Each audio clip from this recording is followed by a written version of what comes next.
Hello, everyone, and welcome to today's Art Talk VodCast at the Multimedia Studio of Tele Aruba. I am your host, Oriana Wouters, and I am here sitting with three prominent artists who are remarkable, to say the least, and each have a wealth of experience and success in the international art scene. We have Miss Rosie Woods, a visionary artist renowned for her vibrant and thought-provoking murals and paintings.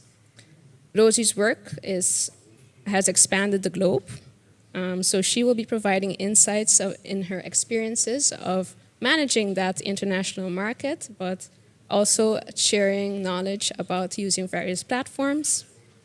We have Mr. Nelson Gonzalez.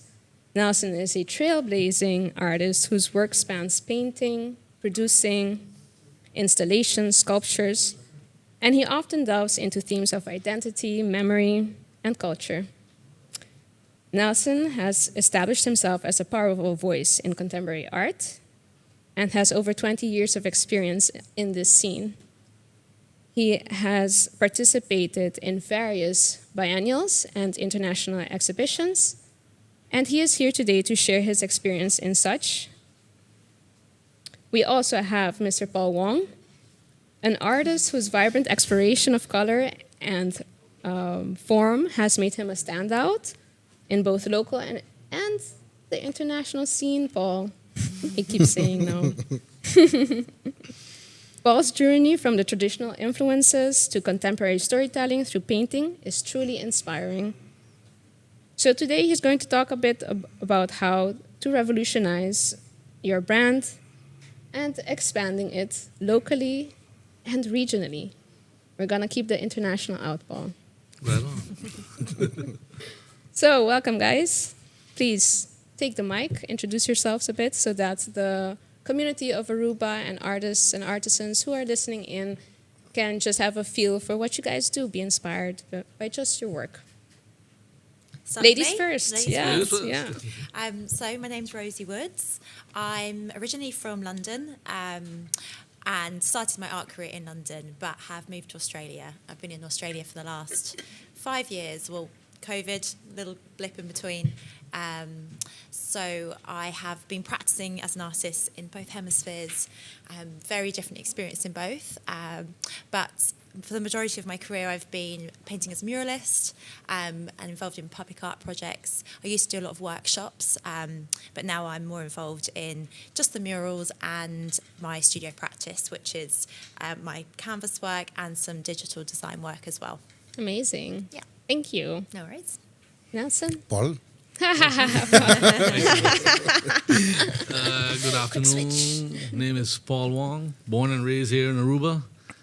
Been in the arts, I think, all my life, basically. Been always doing it since kindergarten. Been drawing, watching cartoons, just drawing all the way up to this date. Just having the love for the arts, Started a collision repair shop back in the days. Always had to implement the artistic part of it, so customizing cars with paint jobs and so, with graphics and all that stuff. So that kept me going. Till today, I started the last couple of years, been doing walls and murals and canvases. So it upped me a little, took myself to a higher level in my art career too. So Nice. Nelson, it's all yours. Nice. Thank you. It's a pleasure for me be here. Nelson Gonzalez, born in Maracaibo, Venezuela, living in the Dutch Kingdom since 2003. Working in a methodological process called inburgering as art as inburgering. And the backbone of my practice is based on knowledge interchange and art and community projects. Here in the Dutch Kingdom, I work like in all the places and interact with different communities in the Caribbean, and currently working in the Migrant Monument of the Florida State in the United States. Mm-hmm. And I'm very happy to share this table with you and with all these colleagues participating in the Aruba Art Fair this year. Likewise. Thank you. Thank you for being here. So let's delve into the topic.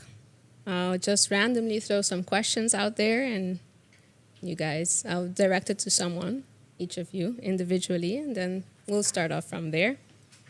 So, Nelson, I'd like to ask you if you can share with us what you believe are the best practices that local artists can adopt to elevate their craft and gain international recognition, because many local artists and artisans struggle to get themselves out there.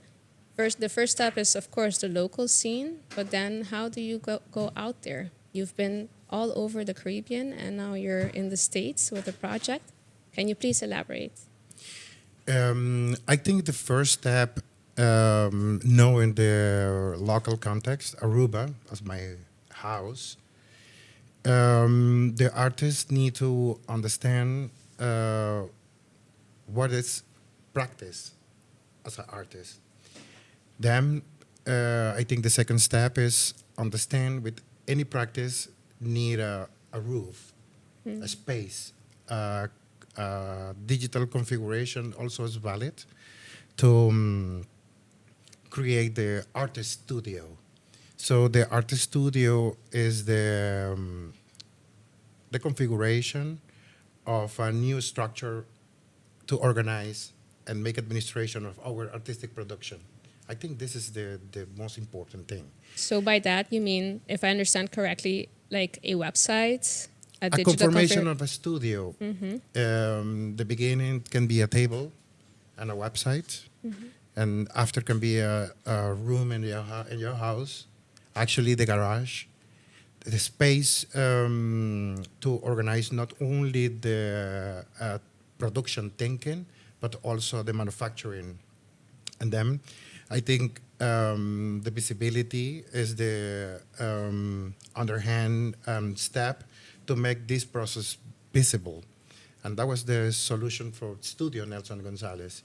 The solution for Studio Nelson Gonzalez was the configuration of a space with my table, with my internet connection, and start to plan what I can do and how I can do this.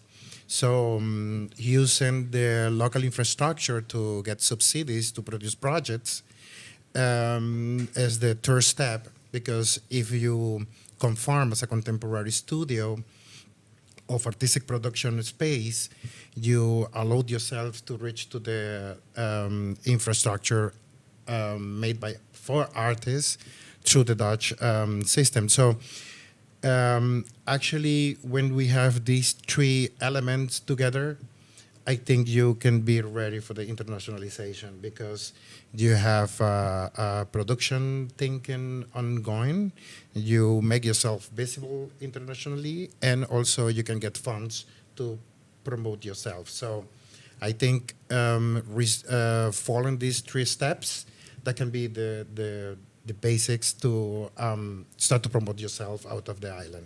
No, that's great. I think that is a very easy cookbook method as well to understand how to reach other platforms, and also using different platforms. Digital, like you said, a room with a roof already, that's creating the space, and then going into local subsidies and slowly then applying for international subsidies or funds. Yeah, If I that's understand correct. correctly. Yeah. Oh, that's great. I'll move on to Rosie.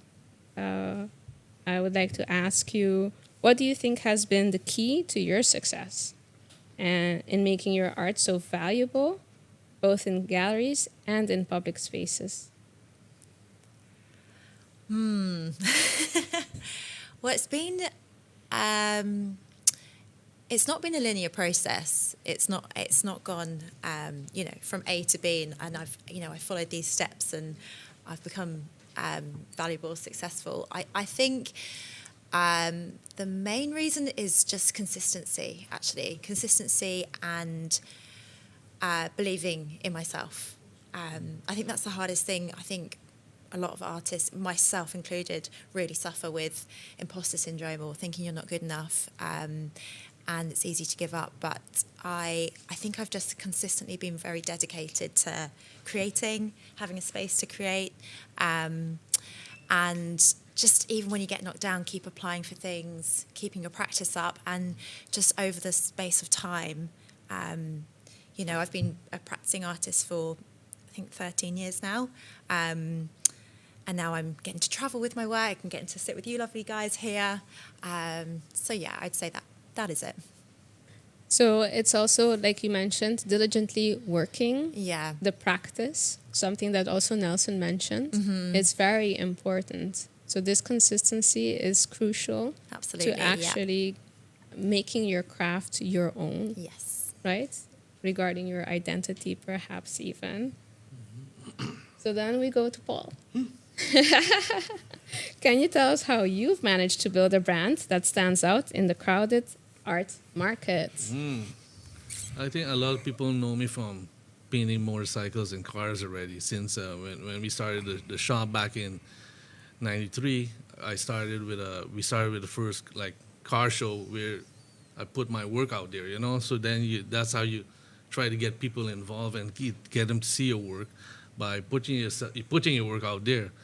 And So that's the roof.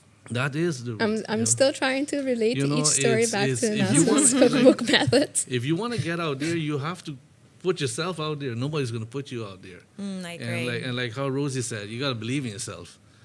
People will probably turn you down or put you down, but always keep believing in yourself and what you love, because that's what you do. That's what you're good at. So I think over the years, I kept painting cars, but then when the art fair came around, I was like, okay, something new. But then I didn't agree too much with international artists coming in, because we had a lot of local artists here in Aruba. So I felt a little, discriminated or offended at that time. So that's why I never joined back in 2016 with Tito. But then as the years go by, I see what Tito's vision was, it's a good thing for the island, And you see other artists, because right now with social media, I see artists like, now I've met Rosie Woods, I see all these guys, Studio Hifter, all these guys, and they motivate you, because you wanna be like them, So it's a good thing. It's not like, I can never be like them. No, that's not true. Yeah. They were at one point just like you too. But like you say, practice, believe in yourself. You can be there. Of And course. creating the space. Of course. To me, what I always do is I never compare myself to another artist, because you can't. Everybody's different. So I challenge myself. My biggest challenge is myself. So I try to outdo myself every time as I go. That's very important. And take it to the next level. So if I just finish doing a piece, I say, no, the next one's going to be better. And then better. And then just how you keep on going. And people will take notice on that too. For sure. I think completely opposite. I hope my art gets worse and worse and worse every day. Why do you Because say that? I disattaching myself from all the academic aspects, which actually it's become the measure to see what is good and what is bad. So I don't want to contradict. I just talking about my personal experience. You have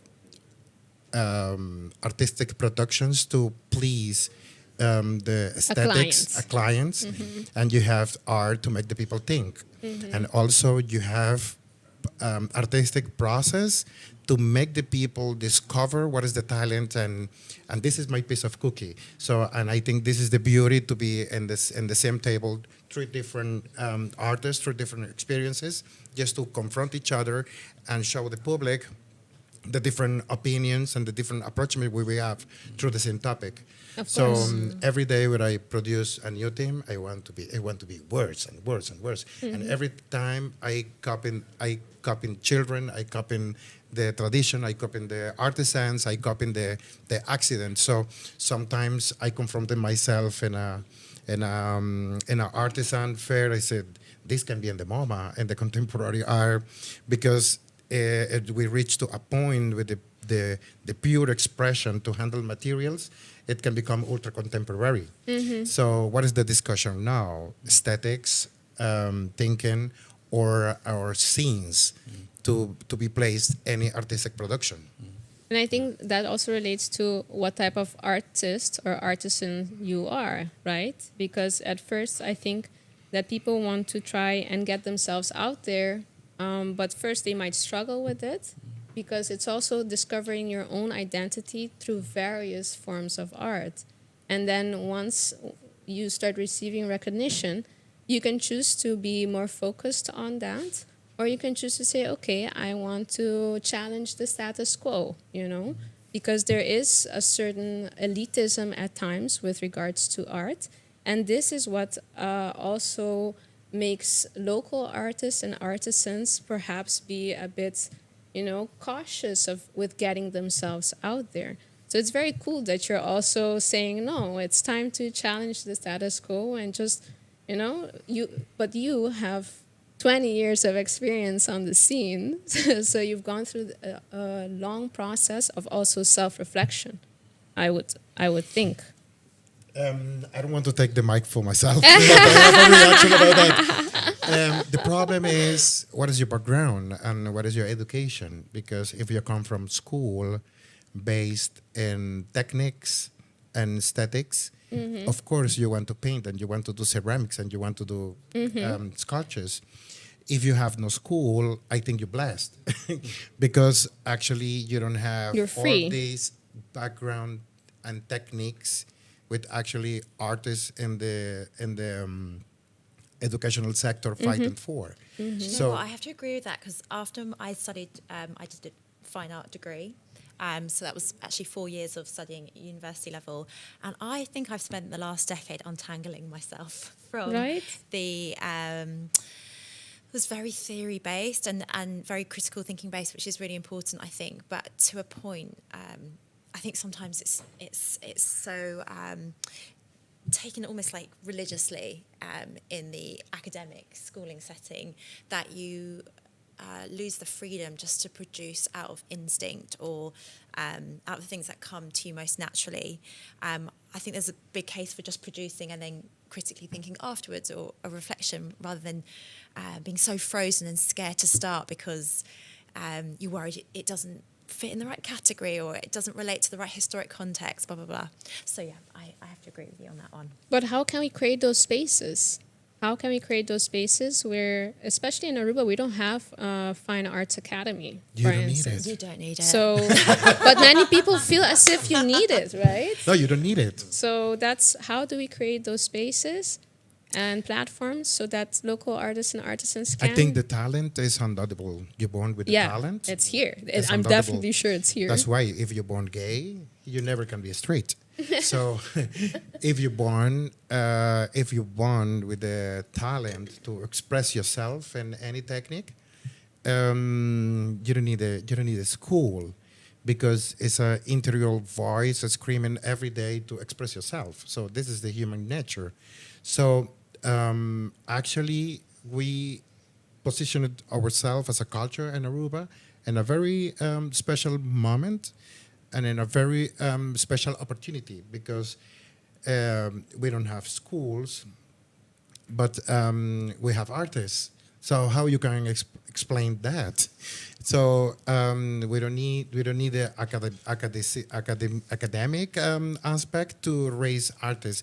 We need to create platforms, like Paul said. In the beginning, I was rejecting the Aruba Art Fair because it was an international scene, so we have a local artist. So, but if you don't make the confrontation, the artist never see the value, the stage, and the comparing himself with the other artists, would actually take Aruba as a scenery. Mm-hmm. So if we create a scenery, the Aruban artist can perform and see himself, how they can deal in the international scene. So actually, we don't need to create schools. We don't need to be attached with the academic sector. We need to be creating opportunities for the artist to see himself performing. Let's say if you want to become a pilot, what is the first rule to become a pilot? You need good sight. And you need hours flying. Yeah. Okay. Yeah. So this hour flying give you the license to fly a plane. Exactly. The artists need a stage, need hours on stage, and confronting to become an artist. So you would say locally we need more platforms to expose artisans and artists in different methods. Yeah. Okay. And having more international artists to interact with us and see ourselves as a reflection of them. I think as well, we're at an amazing time in history where if you're interested in a certain type of art, no matter what part of the art sector it is, there are so many podcasts out there now. You don't have to go necessarily to a certain university or do an MA or a whatever in fine art to learn about, and educate yourself on that genre of art. So I think you're right. We need to produce. You need to be able to have opportunities to exhibit or perform whatever your art is, and you can still absorb all the content and education that you want just through direct content on your phone. It's just such a great time. I think it's really exciting. That's great that you mentioned that, because it was going to be my next question, like, to all of you. How do you approach such opportunities? Because in Aruba we have some opportunities, like the Aruba Art Fair, Art Week platform is one of them. We have film festivals as well, so that's a different type of art. We have fashion shows, so there are various forms of expression, and we have a lot of theater going on. So how should a local artist or upcoming artisan approach these opportunities, and should they have a specific strategy, like to get to kick off their career? Do you guys have any input on that? Most of them are shy, and they're scared to make that first move or to make, to take that little risk, because it's like when you start a new business, you got to take the risk, right? Yeah. You got to put that first foot. Nobody else is going to do it for you. Mm-hmm. You know what I'm saying? So you're going to have to, I guess, get those cojones and go for it, You have other aspects very important to bring on this table. Is the context. If let's make an example just to be pedagogical. If you take a regular urban person and you place it in front of the fontaine of Marcel Duchamp, where it's just urinarius, just to pee as a sculpture, and you put the same person in front of Paul Wan last painting in the water tower in the Palm Beach, and you ask the regular person, why you find it más bonita, most beautiful? And the person will say, yes, this is a beautiful painting. Look, the pelican. Because the person Paul Wong. The Paul Wong is beautiful. And you say, wow, beautiful. Look, it's floating in the sea. But actually the interruption to make possible any craziness what I want to call art is based on these urinarios in an exhibition room through Marcel Duchamp more than 8 decades ago. So also we need to encourage the artists just to go out, but also and simultaneously we need to create opportunity to people understand what is artistic contemporary art and artistic thinking, because the artistic production based in the contemporary aesthetics, they're not attached to beauty. It's based in significations and also the conceptual world.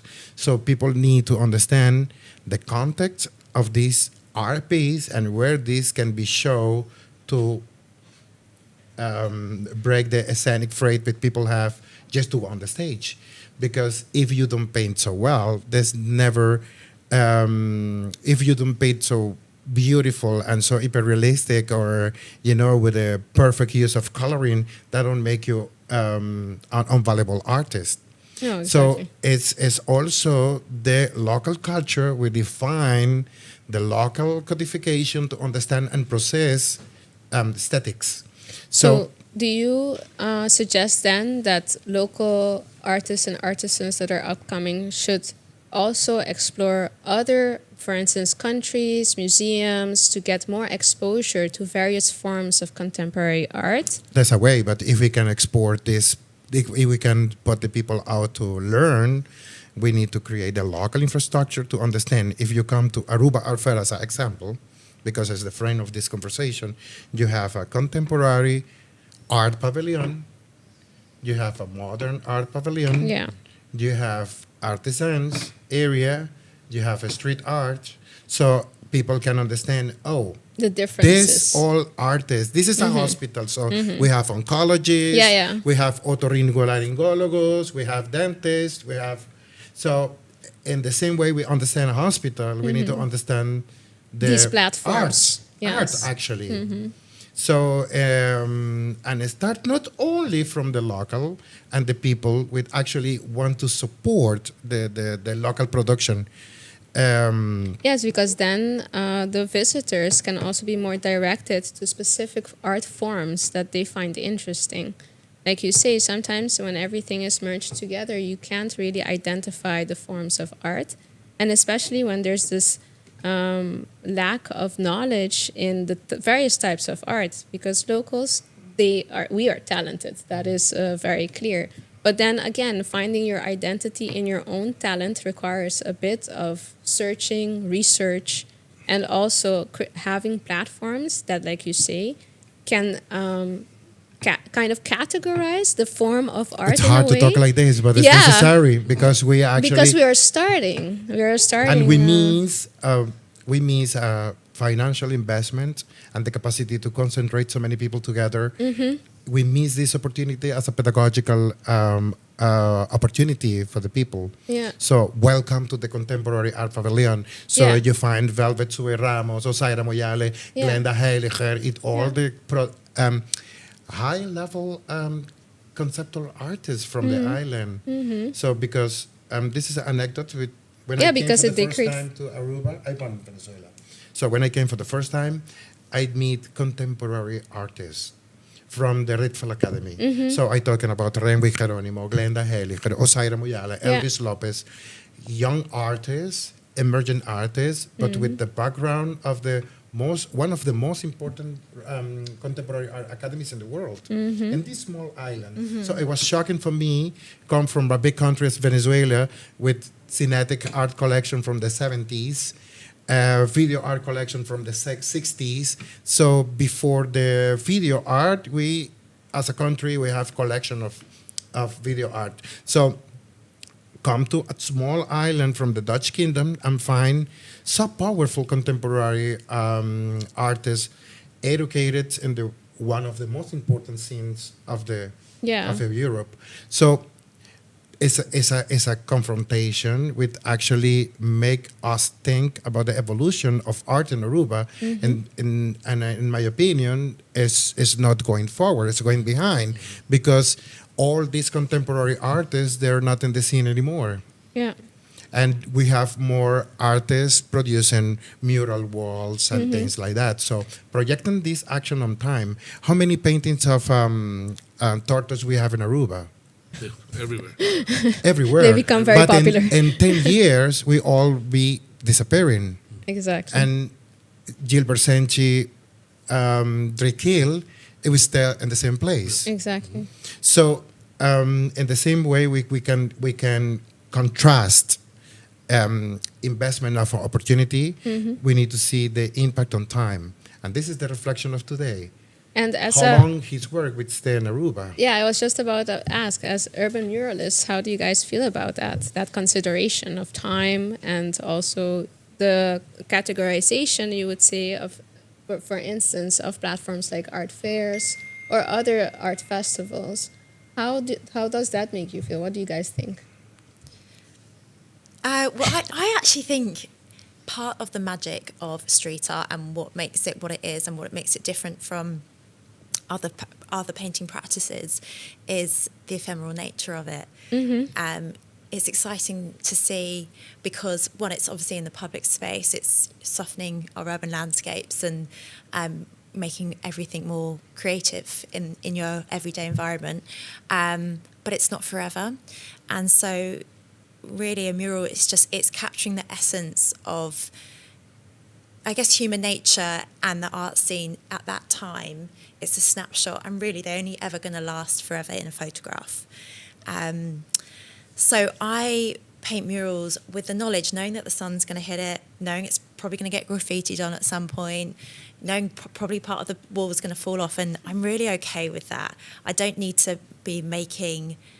I mean, I'm all about making paintings that last forever and putting products into the world, but I'm just really interested in seeing how this scene develops and seeing how putting art on walls in cities all around the world is going to change the art world. I think forever. I think we're in the midst of it at the moment. We don't really know what the ripple effect of that is. You know, like loads of maybe Aruban kids that are really creative that didn't know it would be possible to paint for a living. Are seeing it. They don't have to go to a gallery to see that you can be an artist. They're walking down the street and they can see a mural on the wall and be like, like potentially that's an option for me. So yeah, I'm okay with it not being around forever and ever. We're not going to be all here forever either, so it's okay. You know, at the moment, you're just enjoying that moment when you do the painting, when you do that piece. I enjoy it because people take pictures of it and they'll remember it if they want to remember it 10 years, 20 years from now. When I'm gone, that's it. You know, I'm peacefully gone, and you left your mark. You did leave your mark. You left a memory there. You know, that's for sure. You don't have to actually leave a sculpture or anything like that there. A picture will tell you everything already from 20 years ago, 30 years ago of that piece, you know. To me, that's nice. And do you think that it is necessary to go out more, so to have exchange programs to stimulate local artists and artisans to actually develop their own identity, one, in their art, understand what is contemporary art versus other art forms, and in that way start professionalizing their skills and creating themselves, let's say, with their brand? I think it's up to the artist because, like, I used to do a lot of motorcycles, and I did go abroad to paint motorcycles to get my name out there, but for the experience also, you know, to deal with another genre, another different people. It's not Arubians, you know, somebody from international. And I worked pretty well with people abroad, which was pretty cool. Well, it was still there. I was satisfied, you know. I came back home and I'm good. I'm good where I am, you know. You know, if I get asked to go do something outside, I'll go. I say, why not? It's always fun. So you use the digital platform then to get your name out there? Right now, I will not lie. 2 years ago or 3 years ago, I started with Instagram. You know, I'm not like 3 years ago. I started with Instagram, and you know, but just to put my art. But then, and I seen, you know, I got hacked also, by the way, too. But anyway, it's no problem. But you get to know people through social media because that's a big thing. Because 20 years ago, we didn't have that. You know, when I started with the body shop, with the garage, we didn't have none of that social media, none of Facebook, nothing like that. To me, now it's easier to get out there in a way, you know, if you think about it, compared to back in the days. I'm visible in social media, but I'm not as obsessed with that. The relation in my career is based in a good relation with curators, and also to be a producer of my own studio. And the social media actually don't help me a lot at all. I have followers in Instagram, but I don't publish every day. I don't do the regular things with normal people do on social media. I want to be on Instagram because people want to check on Instagram of a website. Everything have to be in order as a contemporary art studio. But in the valuable actions for artists be visible, and is the relation with curators. And also people should want to be in the market, they have to get in relation with collectors. So Can I ask how you've developed your relationship with curators and collectors? well, that's a good question because that happened through chemical process. You know, this is a curator, I'm an artist. Hi, my name is Nelson. You work. So it's a conversation. It's spontaneous. I think the most important of what I value the best is to be myself, to be clear what I have clear in my mind what I'm doing. If the curator work in that direction, or they feel safe to invite me because I will be responsible, I will be on time. So it's actually fortuito actually all the time, because maybe you have nice conversation with curators and you think it's a good conversation only, and after 2 years you in the list of a Biennale, and it's based in this conversation 2 years ago. So actually, you even don't work in the same way anymore, but people still remember you Yeah. through that conversation. So Sure. you have to go back in your Portfolio. archive, into portfolio, and find the idea with this curator made about you and present something which actually can make a balance in between what you're doing now and what the curator expects. But I think it's a personal skill. I think it's a personal skill, and also the relation to work with others and have a good name in this sector. So curators will recommend you with other curators. Yep. And that happened with me. Yep.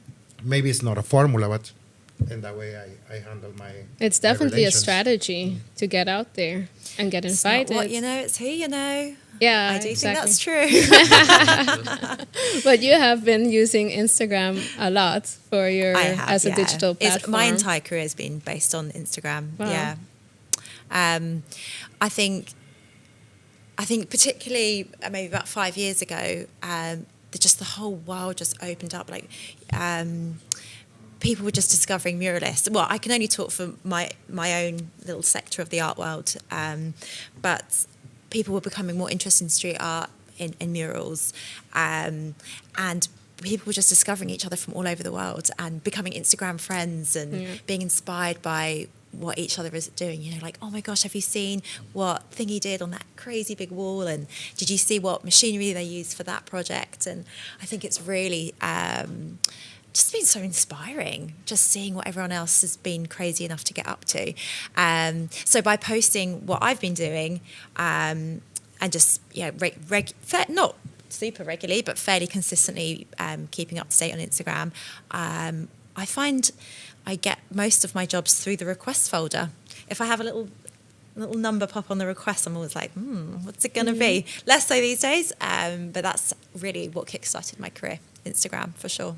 Wow. So that's using different methods because We go back because when you want to do like a web page, I wanted to build a web page a long time ago, but it's costly, And since Instagram came out, I see a lot of web pages I used to look at as far as, in the car industry. They're not there no more. They're using more Instagram and Facebook now. Because I guess it's like for free type of thing compared to a web page. Unless you're selling a product, then you do your web page with shop cart and all that stuff.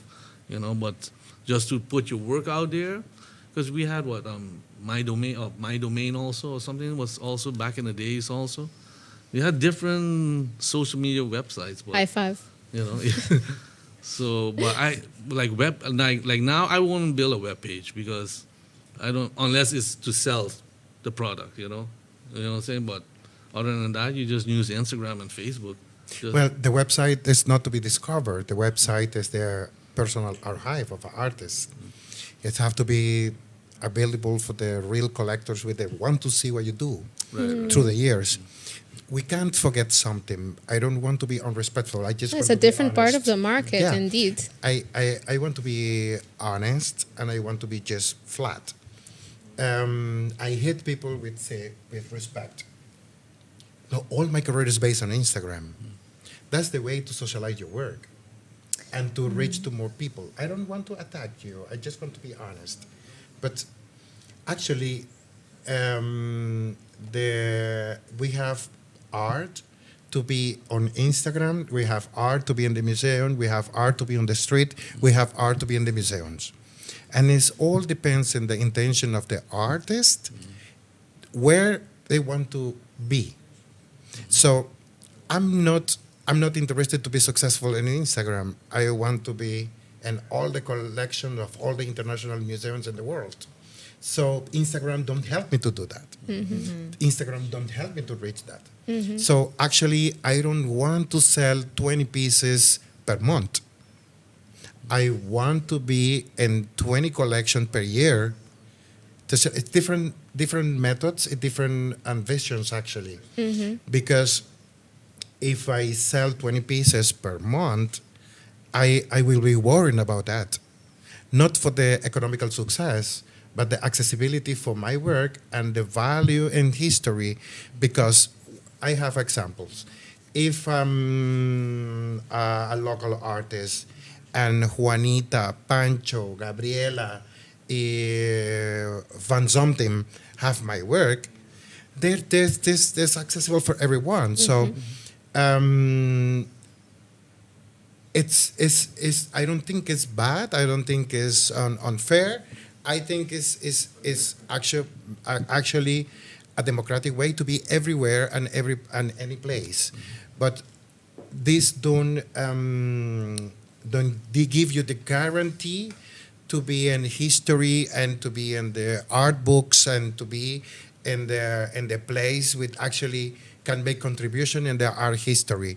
So it all depends on what the artists want to do. Exactly. And we have the space for everyone. That's very Exactly, of important. course. But I asking myself, in the last 10 years, we discovered Facebook and Instagram was not in the picture. And now Facebook is disappearing and Instagram will disappear too. What you will do with all your followers and all the people when Instagram fall? It's just like you say, your career is based on relationships, right? So it's about who you've met and who you've had conversations with.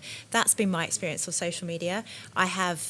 My network is global because I've been following people and people have been following me for a decade now. So say Instagram does crumble tomorrow, I've still made those connections with people and I've got work internationally through the platform. I mean, my corner of the art world, I'm a visual artist, so if people are looking for, like property developers are looking for, a potential mural or a public art place, like that's the right place for me to be. And because now I have a portfolio of work and I've made those connections, say it crumbles tomorrow, there'll be something else. But it's just been a tool, really, to access a market. So yeah, it's also selecting your markets. It's for one sure. part of it. It's like I'm finding not your disagree with that. No, you I said that, yeah. I just want to make that clear. Yeah, it's Because very if important. tomorrow the algorithm want to make me famous and show my Instagram account to 100,000 people, I can't control that. No, exactly. So even if I remove my clothes and I will be naked on the street making a performance and I don't want to be viral with that. I want to be viral because the MoMA invite me to do an exhibition but you can't control And it was that. thought-provoking. But the problem is the new generation of artists fall in aesthetics and cliche based on the Instagrammer artist. Yeah. And they believe this is the way to be an artist. And it can be the way. I'm not so orthodox as to think like that. But also in these tables, we have to talk about the archive will never disappear. Exactly. The museum, the collection, and the books. Because even we're completely friendly in the digital world, we have to go back to the books, and we produce artist books, and the critics talk about you through a text, Or and you can read it. film, Yeah, you any can read type it of on production. Instagram, but you can read it in the book also. So, So the how real- how can an upcoming artist or artisan define what is going to be their clients? Because there are various styles, but sometimes, especially when you're starting up in any business, first you think, I want everyone to be my client, So how should one upcoming artist or artisan go about that? Me, look, when I do a piece, right, when I do a canvas or something, because like I say, I'm always testing myself, challenging myself. But then once I'm done with the piece, it can go. It can go to whoever. I can even give them to it, or if they want to buy it from me, it goes. It don't stay. I don't have a whole room full of canvases. I don't. That's the one thing I don't do. I know. I just want that it can go to anybody's home, that they enjoy it. That's it. I'm not really the museum type of artist. I'm not interested in that. I just like doing the art. I love doing the art. So that it just fits your Exactly. style, your Exactly. identity, I who just you like are as a doing it, person, like just more draw laid it back, out, and you then think somebody it's... say, "Hey, you selling that?" I say, "Yeah, it's all yours." Esa no estás así más artista que Oh, Paul, no, ni no. menos, ni So we He's talking like, about he's the not same. less of an artist or more of an artist. No, I think No, it's nice. Paul is completely right in the management of this artistic production. So it's not a script. And actually, I want to be honest with you also, because you want to bring to the public experiences to offer a path. Yeah, exactly. No, I understand the context of your question, but it's not formula. No, it's not. It's not a formula. We can talk about our experience and also make clear for the people who actually listen to us. You have to find your own path based on what makes you happy. What makes you happy, definitely. Yeah, Of so course. I'm very happy doing what I'm doing, but also I suffering in the context where I trying to insert my artistic production because, for example, I don't exhibit anymore on the island because when the people come to my exhibition, it's like, okay, so where is the art piece? Yeah, and they people don't expecting a understand. painting. So Yeah. you're walking on it. So sorry. So how you feel when you know? So I keep insisting we have to create context for all the different niches, and this is important. Don't feel offended about my comments on Instagram. I said Oh, no, public no. again. I was don't giving worry you were about it. counterbalancing me, so I was giving a counter argument back. Yeah. There Yeah. you go. So finding that path is very important. What type of artist you want to become, you have to practice. You have to create the space to practice and refine your art. It's recommended to go out there, make connections. We've heard either with curators, with other clients. It could be also other artists. But the thing is that when upcoming artists are starting, they have that struggle, right? We need actually more platforms to be able to stimulate this art locally, essentially. And I was wondering, like, how do clients actually approach you all? So you say you've been to curators. You say Word of mouth. Word of mouth. Yeah, one person would recommend you. You know. So the visibility is very important. Yeah, I guess. Yeah, sure. And how do you stay true then to your identity if a client approaches you? I didn't understand. In what Like sense? for instance, if a client approaches you and they say like, okay, they might give you a description of what you want, and what if it doesn't? It starts going a bit further than your style. How do you approach that? I try. In my case, I try to. Like I'm also more a commercial artist because I studied advertising design in Fort Lauderdale for 2 years because I wanted to get out of colegio, which is a school in Aruba. I was bored already, so I said, let me go out to Florida and get an associate's degree, in advertising design. So basically, I think whatever a client comes with something on me is a challenge again for me. So I say, hell yeah, we're gonna do this, But I'll always do a rendering first for what the client wants. So we have a visual of what we're gonna do. Yeah. I'm not just gonna reach and do something and after, at the end, it's not what I wanted or, so I try to be on the safe side. It's just feedback. Yeah, I want to be on the safe side when I do like a motorcycle or a car too, so they have an idea what's gonna happen. I don't like for them to tell me, just do your thing, be free. I don't believe in that no more. And how does that work for you, Nelson, when you're going to biennials and also international exhibitions? Do you try to fit within the concept of the exhibition, a theme, or how does that go? We have to talk first about personal artistic production and commissions. We have to establish the difference. You're talking about the commission. Yeah. They're actually clients or A client collectors that would approaches approach you. you to give you a commission. Actually, the client would approach me to give me a commission is supposed to be crazy. It have to be super crazy, and I will appreciate that. Oh, that's amazing. No, I saw your so- website. I love it. So I of course I'm open to do commissions now, because the inburgering art where I actually working with for Between Two 12 Waters? years. Yes. Yeah, Very actually interesting. it's talk about this, but I don't want to fit any place. I think the people will see my potential and they fit me in. Yeah. Or I can create their own infrastructure to be placed in. So I don't want to be arrogant. I just want to be honest also. If I don't see the place to fit myself, I create the space to fit myself. Yeah, perfect. So for that reason, I create contemporary art platforms to export the curaduria malandra concept, to fit myself and fit other artists. We don't fit in these aesthetics and cliches. And also, I think within all these radical thinking spaces, people see myself in.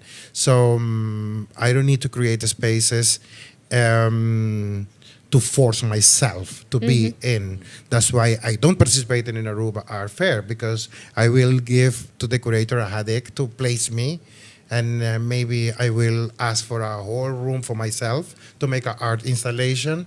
So this is not possible. So that's why I see sceneries donde I can't participate. So it's well for me to collaborate in this way and artist talk and actually helping other artists to be make themselves visible in the Aruba Art Fair. But for years I don't participate in the Aruba Art Fair, only in the first one. So no, I don't try to please no one. That's It's amazing. not- Just stay true to your identity. Not even that. I think And challenge. it is for the others, not for myself. Because a creative human being can create anything. So you want a sculpture, I can give you a sculpture. But how this can be valuable on time or for the person is like, so no. Yeah. And what about you, Rosie? So, yeah, it's just a very different approach. So you're in like the, I guess, contemporary museum space. We're more in the commercial space, but I do also work in galleries as well. When I was starting out, like Paul, I'm very interested in the process of painting and the practicalities of actually physically painting a wall. So in the beginning, I would take on commercial work that wouldn't necessarily fit with my artistic voice and something that I felt like expressed something true to humanity that needed to be said. But I did it as a means of honing my skills, my painting technique, learning how to paint large scale.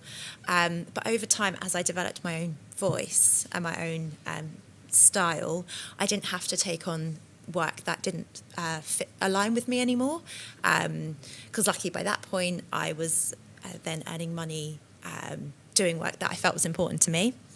So I think a lot of people, if you do want to follow a similar route to what I've done, is you do need to learn your craft. You need to learn your skill. You might start doing projects that you don't necessarily love, but if it gets you, if it's another step along the road, if it keeps you in the game, keeps you practicing, keeps you meeting people, then I don't think there's anything wrong in taking on work that you don't think is going to change mankind initially. And then once you're feeling confident and you can start applying to, whatever you want to apply to with confidence in your skills and, a bit more of a clear identity in your own work. Wow, thank you. Yeah, I think that indeed it's varied. It depends on the market. It depends on your skill level as well, because that starts increasing and you also change along the way. And also you can just be radical, like our friend I Nelson. fight to never find my own voice. I don't want my own voice. That's why I want to speak with my other voice. And be so critical and radical. If you find your own voice, in my opinion, you're dead. Yeah. Because you stop searching.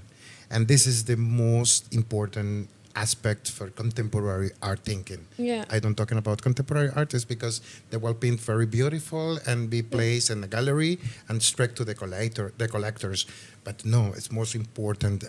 When I present a project made in South Korea or other one in Haiti and the Dominican Republic or other one in the United States, people don't recognize as me because actually I go into the place to enrich the knowledge of the local community and become.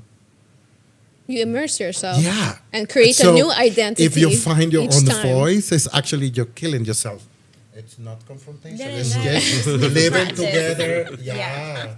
You're a fish, I'm a bull. We are different and we all become part of the same ecosystem. Yeah, very But interesting. I'm afraid to see people finding their own voice. Yeah, I understand. And it's the way to speak. Sometimes I meet myself with other contemporary artists And this is a joke. He says, Nelson, how's your circulation going? Well, man, I'm doing exercise. My circulation is very good. No, I'm talking about the circulation. Yeah, my blood run to my veins and I feel very well. No, the countries where you will visit the next year.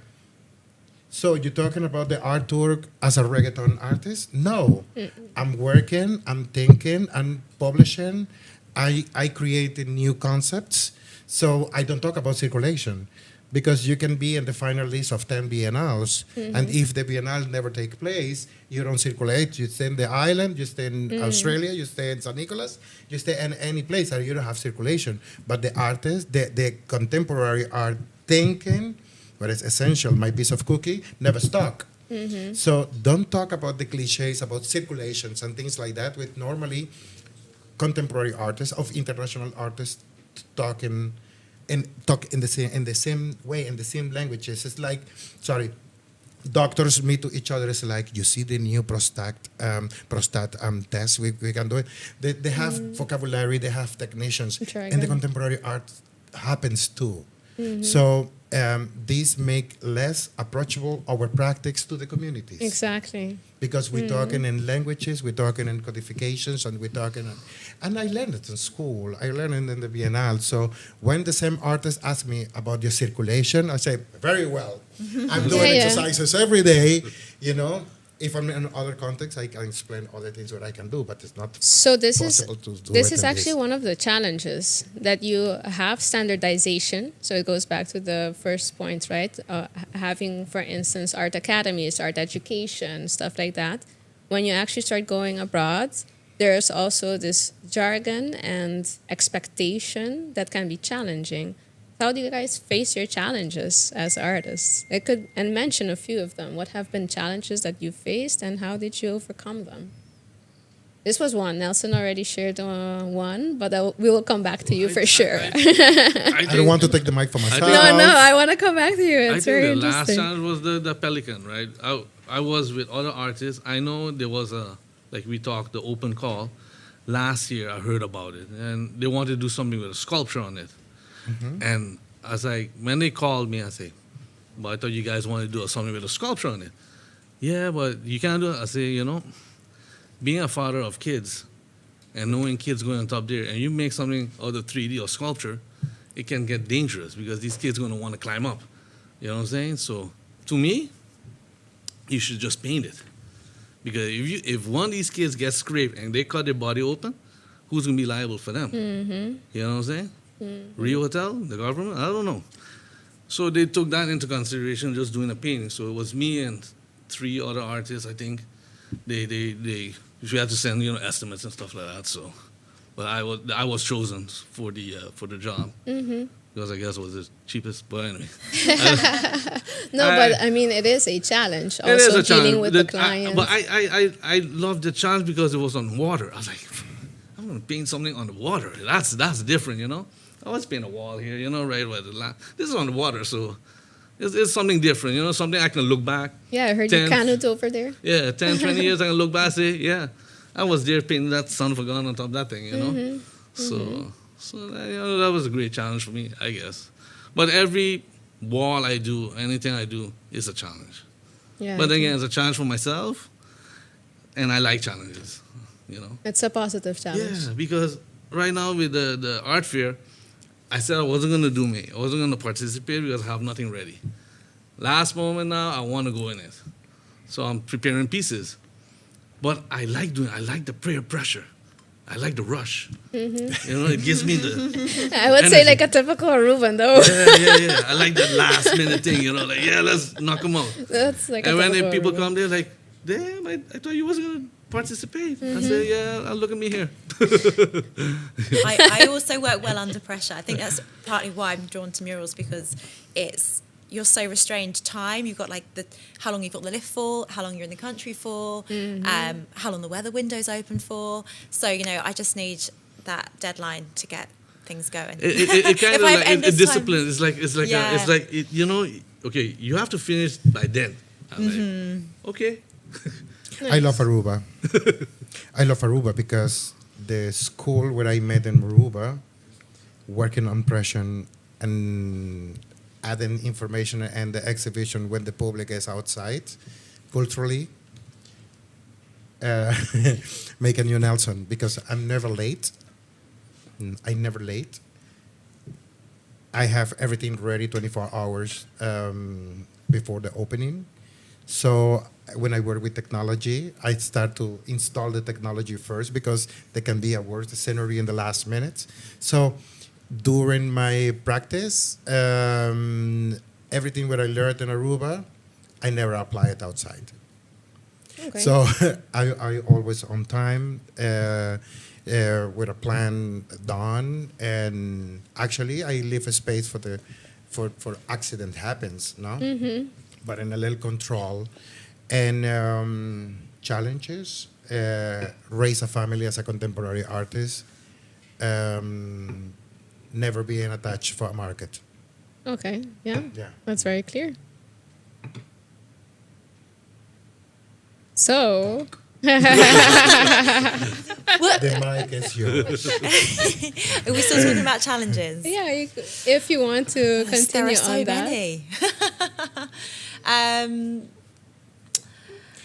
I don't know. Challenges for me are just, I guess, I am still trying to find my voice, and that's important to me. And I think my momentum as an artist is that I still feel like there is, I can't even describe why, but the reason I've kept going this long is that I feel like there's almost like an art vomit inside of me that I just need to get out, like, and just keep pulling it out.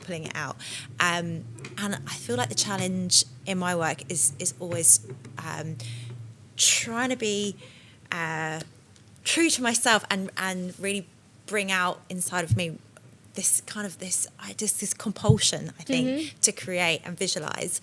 But I do feel like I never quite hit the nail on the head with it. And maybe that's a good thing. Maybe because that keeps me On your toes. on my toes, Exactly. keeps exploring. But then along other challenges, like practically on jobs, there are just 1,000,001 challenges every time. Yeah. As you would know, like if you're installing a piece, like technology, there's always going to be bits and bobs. On mural walls, I've never done a job where there's not been a problem. Yeah. You know, that you have So to you have to be overcome. very flexible generally Yeah, as an very artist flexible, as well. for sure. Yeah. So what final piece of advice do you guys have? Because we're coming to the end of this art talk brought to us and to the community of Aruba. Why so short? through- So I was thinking we have 15 minutes talking. The party No, just started. it's been an hour. Oh, sorry. That's it. It's been an hour. Maybe we should do more of these, you know? Yeah, sweet, no? Yeah, it was really Yeah. fun. But yeah, we're coming towards the end of our art talk today. As I said, brought to you by Art Week. And I would like to ask you guys, what is your final piece of advice to local upcoming artists and artisans? I'd say if you have an idea and if you have, a little niggle with inside you to do something, just act on it. Act on it. Just get the energy moving and then see where it takes you. Don't second guess yourself. Like, we're all making it up. No one really knows what they're doing, really. You just got to go for it and believe in yourself. That would be my advice. Nice. No, same here too, but don't leave nobody discourage you, for sure. Do it for yourself. Believe in yourself, like Rosie says. Always believe in yourself and push yourself further. And don't let nobody discourage you. And also, you will fail. 100% Of course, you will of fail. course. You're human. And you will get rejected. Yes. And you will feel rubbish at times. You just got to keep going. Yeah. Instagram is not a museum. Instagram is just a digital place to put pictures and people and raise your ego. The confrontation is intellectual in the information and also in the practice. And the synchronization of these three elements maybe can help you to create your own voice. Your own voice, not so own voice. Not so on, yeah. Yeah. Aruba is in a very special moment, I think. The accessibility is there. People can take it and make use of. More platforms is required. So Yeah, you gave us some ideas. That's for sure. Definitely. and I just want to send these little words for the people with actually expecting art education in Aruba. They're in a very privileged situation because when you go to the art academy, you have to learn to just learn. So there's the very, very precious moment. Don't go to school, just learn yourself, and never think about Instagram.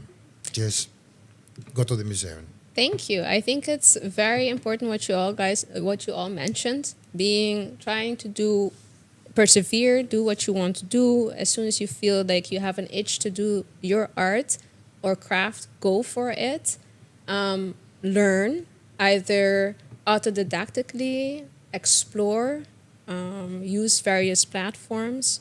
Also, develop people skills because you need to be approachable. You need to approach curators. You need to be able to approach other artists and get your name out there.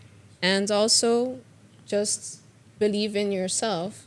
And at the same time, be willing to challenge what is the status quo and also define what is going to be your client. What are you trying to do? Do you want to sell your art commercially? Do you want to be a museum artist? Do you want to be in exhibitions internationally and express your contemporary art? I find this all very interesting, and they all face various challenges. And I think that this has been a fruitful conversation, especially from our local artists, Paul Wong, Nelson Gonzalez, and our international muralist, Rosie Woods. I would like to tell the public that this is it for now. Hopefully, we will have more of these types of talks in the future. This was brought to you by Aruba Art Week. If you guys want to attend to the art fashion show, that'll be on Wednesday night. If you want to attend to the art fair, that's going to be from Friday to Sunday. And in the meantime, we have the muralists painting the murals in San Nicolas. So I invite the whole community to please come and join us. And I hope that local artists and artisans found this to be an interesting conversation. I'm your host, Oriana Wouters, and this is it. Have a good afternoon.